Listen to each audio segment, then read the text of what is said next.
This video will show how to join a Google Classroom. There are two ways to join a Google Classroom, and I'll get to those in just a moment.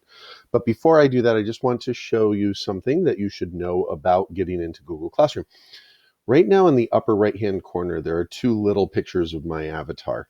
The lower one, the larger one, goes along with the tab that I'm currently in. The upper one is actually the one that goes along with the whole browser. When I click on that, it tells me that I am currently logged into my apps account. However, if it doesn't indicate that my apps account, and for students, this would be your student number at apps.schenectady.k12.ny.us.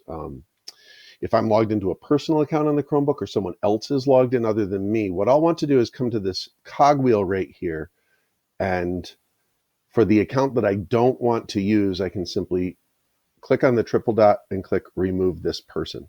And what that will do is take that account off the Chromebook.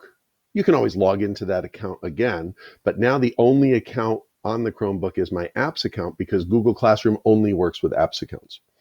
So once I am ready, then I can go to Classroom. You can also type in a Google search for the word classroom, and it will bring you here as well.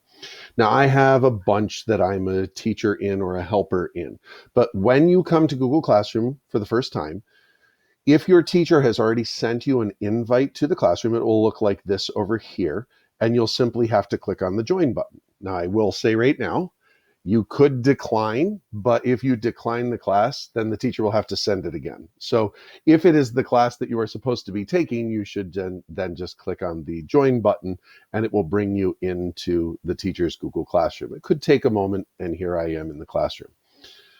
The other way to join a Google Classroom is with this plus sign in the upper right-hand corner. So if your teacher has not sent you an invitation, you could use Gmail to reach out to your teacher, or maybe a teacher has emailed you, so you would check your Gmail by just opening a new tab and clicking on Gmail. And what you might get is a class code.